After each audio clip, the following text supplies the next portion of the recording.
농지 전수 조사 중에 지금 기본 조사 기간입니다. 7월까지 실시하게 되죠. 농지 전수 조사라는 워딩을 치면 유튜브나 모든 언론 기사에 강제 처분, 불법 적발 이런 강한 단어들이 나오기 때문에 농지를 갖고 있는 사람들이 굉장히 큰 스트레스를 받고 있는 게 사실일 겁니다. 2년 동안 합니다. 2년. 어마어마한 기간이죠. 이재명 대통령이 워딩이죠. 투기 목적으로 직접 농사 짓겠다고 영농계획서 내고 농지를 취득하고도 구입 후 묵히거나 임대하는 농지를 말하는 것이라고 짚었습니다. 이런 농지를 강제 처분하겠다는 거죠. 좋습니다. 농지법에 따라 하겠다는 겁니다. 그렇지만 이 전수조사에 강제 처분보다 더 무서운 게 있습니다. 불법 전용입니다. 농지법에서 불법 전용은 59조 60조인데요. 5년이나 3년 이하 5천만 원, 3천만 원 이하의 벌칙이 있습니다. 굉장히 세죠. 징역형도 있고 벌금형도 같이 병과가 가능합니다. 예전에 우리가 농경사회 때는 이 농지가 굉장히 신성지 됐었죠. 배고파서 밥도 겨우 먹을 정도의 우리나라가 못 살 때는 밥 한 톨도 아꼈잖아요. 그런 시절을 겪었기 때문에 농지가 다른 용도로 전환되는 것을 굉장히 강하게 농지법에서 막고 있습니다. 그런데 우리가 농촌 생활을 하다 보면 대부분의 농촌에 사는 사람들은 조그마한 창고도 짓고 퇴비실도 짓고 농지에다가 이렇게 불법 전용을 하게 돼 있어요. 생활 전용이죠. 예를 들어 이것을 건축 인허가 받아서 하려면 기본적으로 1,000만 원 이렇게 들어가기 때문에 1,000만 원 벌기도 어려운데 개발 행위를 받아서 하기가 굉장히 어렵습니다. 자동적으로 농지에 그런 전용이 일어나게 되거든요. 하지만 이거 농지법으로 따지면 불법 전용이 됩니다. 사실은 이번 농지 전수조사 때 가장 많이 적발될 것이 바로 이 농지법에서 얘기하는 불법 전용입니다. 벌칙도 굉장히 세죠. 불법 전용이 있는 농지는 농지증이 발급이 아예 안 됩니다. 그래서 소유권 이전 자체를 못하지만 어차피 팔지 않을 분들은 이런 불법 전용이 굉장히 만연한 게 우리 농촌의 현실이죠. 전수조사를 했어요. 이게 모든 게 불법으로 판명이 났습니다. 그럼 모든 사람에게 이런 벌칙과 처분을 내릴 겁니까? 참 그게 궁금합니다. 그래서 저는 이렇게 얘기하고 싶습니다. 실태조사를 먼저 해라. 농지 실태조사 이거는 처벌을 위한 게 아닙니다. 그리고 실태조사를 하면서 누가 봐도 적발할 수 있는 투기, 너무나 심한 불법 전용은 농지법으로 처벌할 수가 있잖아요. 그런데 애초부터 처벌을 목적으로 농지 전수조사를 한다라고 알려지게 됐어요. 왜냐하면 대통령이 대놓고 강제 처분해라 이렇게 강력하게 얘기했기 때문에 그 워딩 자체가 강제 처분만 남는 겁니다. 이 말 한마디가 얼마나 중요하고 정책 한마디가 얼마나 중요한지 알 수 있는 겁니다. 농지는 일반 부동산하고 전혀 틀립니다. 농지를 소유하신 분들이 나이가 많고요. 농지법에 대한 이해가 전혀 없습니다. 작용하지 않으면 강제 처분하겠다. 70 이상 된 노인들이 어떻게 작용을 하겠습니까? 임대차가 그렇게 자유로운지 아십니까? 농어촌공사에서 받아주는 땅이 몇 프로나 될 것 같습니까? 개인 임대차가 불법이고 농어촌공사에서 받아주지 않고 작용을 못하는 경우가 굉장히 많은데 이거 강제 처분하겠다는 거잖아요. 그러면 당사자들은 이거 나라에서 땅을 뺏어가려고 그러는구나. 강제 처분시켜서 이행강제금 물리고 공시지가에 가져가려는 심산이구나 이렇게 생각할 수밖에 없습니다. 지금이라도 늦지 않았습니다. 대국민 사과하시고 농지 전수조사가 아니라 농지 실태조사를 해야 됩니다. 실태조사를 통해서 이번 기회에 다른 용도로 쓸 수 있도록 어떤 퇴로를 열어줘야 돼요. 이런 것들을 농림부나 정부에서 해야 되는 겁니다. 그냥 방치해놓고 국민들 보고 어떻게 하라는 겁니까? 그리고 농지 전수조사를 해서 식량 안보를 위해서 꼭 필요한 농지 규모를 결정하고 어떻게 규모화해서 농민들은 줄어가고 있잖아요. 어떻게 대농을 만들 것인가 규모화 정책을 세우기 위한 농지 실태 조사를 해야 되는 거죠. 네덜란드처럼 수입을 해서 가공을 해서 다시 되판매하는 이런 스타트업이라든지 농산물을 가공을 통해서 다시 역수출할 수 있는 그런 어떤 단지도 조성할 수 있는 거고 스마트 농도 벼농사를 지어도 안 되는 그런 2급지의 농지에는 스마트팜을 조성하는 이런 구획을 지정하는 이런 목표를 내세워서 전수조사를 한다고 해야 되는 거지 지금처럼 불법을 잡겠다고 전수조사를 한다는 거는 정부의 굉장히 오만한 태도고요. 징부유기에 해당하는 겁니다. 네덜란드처럼 누구나 농지를 소유할 수 있고 하지만 전용을 하지 못하도록 용도 규제를 해야 되는 거죠. 누가 농사 짓는지 무슨 상관이에요. 거기서 그 농지에서 생산성을 높일 수 있는 사람이 농사를 지으면 되는 겁니다. 그리고 생산성이 높아지면 직원을 쓰면 되는 거죠. 왜 직업적인 농민이 나오면 안 되죠? 왜 왜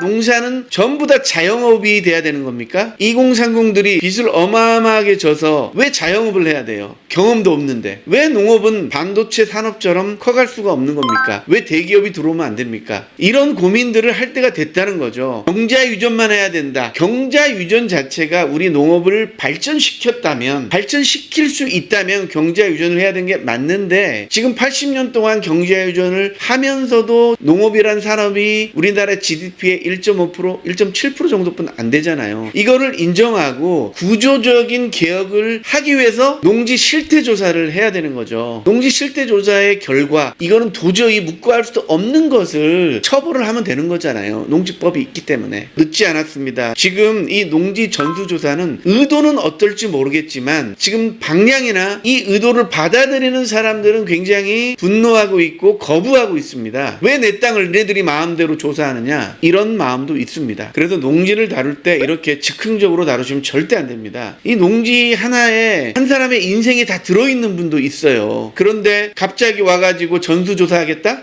이걸 받아들일 수 있을 것 같습니까? 이걸 쉽게 받아들일 수 없습니다. 그러니까 지금 다행히 기본조사 기간입니다. 아직 시간이 남았습니다. 기본조사를 하면서 정말로 우리나라 농촌의 올바른 발전을 위한 그 방향을 고민해 주십시오. 제발. 그냥 보조금을 좀 주고 기본소득 준다고 해서 농촌이 발전하는 게 아니잖아요. 정말 농촌의 발전을 위해서는 제가 여러 번 강조하지만 자본과 기술과 사람이 들어와야 돼요. 왜 작용을 하라 그래요? 능력이 있는 사람이 농사를 지으면 되는 거잖아요. 인구도 줄어가고 있고 농지를 갖고 있는 사람들은 늙어가고 있는데 왜 작용을 하라 그러냐고. 정말 이 경자유전 들으면 너무 답답하고 가슴이 막힙니다. 정말 우리나라 농업에 미래가 없습니다. 이 헌법 경자유전이 박혀 있어도 그래요. 왜 이거를 국회의원들이 안 바꾸는지는 이해를 하지가 못하겠습니다. 왜 네덜란드처럼 농업 강국이 될 수 없냐 이 말이에요. 경자유전 때문입니다. 구조적으로 이 경자유전을 빨리 바꿔가지고 농업도 산업화될 수 있도록 선진국이 될 수 있도록 이번 기회에 많은 사람들이 이 농지법에 관심을 가졌으면 좋겠습니다. 경자유전에서 농지 농령으로 성공 케이스가 있지 않습니까? 네덜란드가 있잖아요.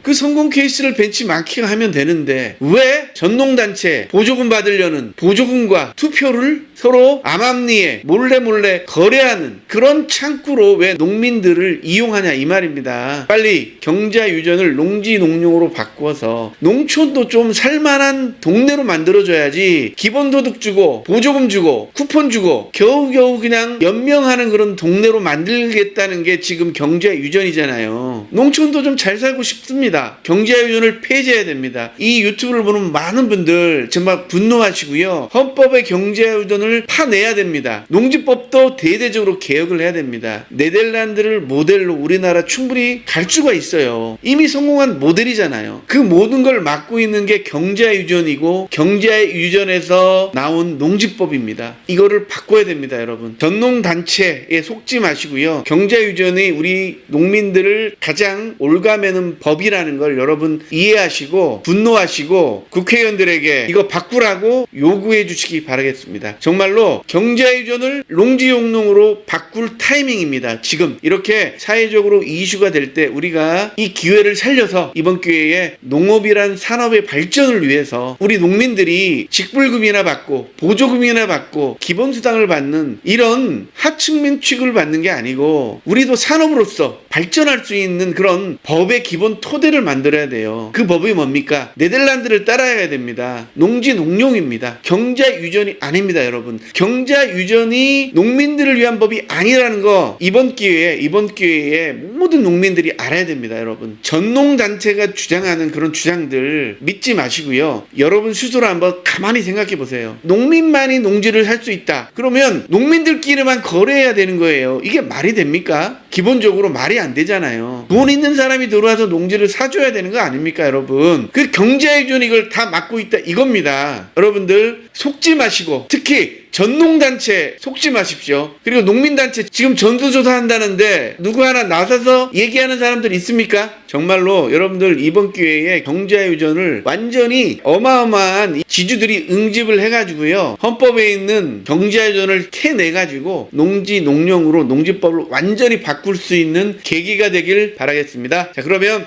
여러분 정말로 지금 이 분노의 마음을 삭히지 마시고 이 분노 그대로 국회의원들에게, 정치하는 사람들에게 쏟아 부으시길 바라겠습니다. 네, 감사합니다.